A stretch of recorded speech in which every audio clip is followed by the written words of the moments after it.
Prathipadu TDP అభ్యర్థి Burla రామాంజనేయులను Janasena BJP నేతలు కలిశారు. ప్రత్తిపాడు నియోజకవర్గ పరిధిలో కూటమి నేతగా విజయం సాధించడం ఖాయమని ఆయన తెలిపారు.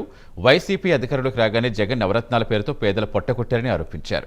ఎన్డీఏ కూటమి అధికారంలోకి రాగానే పోలవరం ప్రాజెక్టు పూర్తి చేస్తామని హామీ ఇచ్చారు.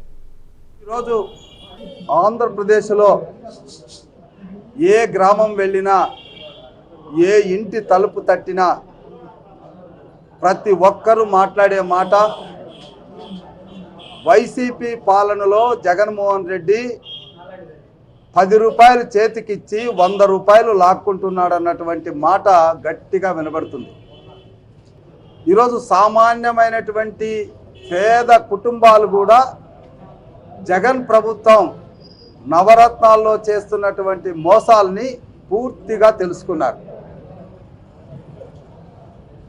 చంద్రబాబు నాయుడు గారు 2014-18 మధ్యన దాదాపుగా పేదలకి, ఎస్సీలకు, ఎస్టీలకు 27 పథకాలు, బీసీలకు 30 పథకాలు, మైనార్టీ సోదరులకి 11 పథకాలు, కాపులకి 7 పథకాలు, ఇతర వర్గాల్లో ఉన్నటువంటి పేదలకు కూడా దాదాపుగా 48 పథకాలు వెరసి 120 పథకాలతో సంక్షేమాన్ని అందించి వాళ్ళ కాళ్ళ మీద వాళ్ళు నిలబడేటట్టుగా ఆటోలు, ఇన్నోవా కార్లు, 2-3 లక్షలతో స్వయం ఉపాధితో నడపబడేటటువంటి హోటళ్ళు కానీ, గ్యారేజ్లు కానీ ఇవన్నీ పెట్టుకొని వాళ్ళ కాళ్ళ మీద వాళ్ళు నిలబడడమే కాకుండా 10 మందికి ఉపాధి కల్పించినటువంటి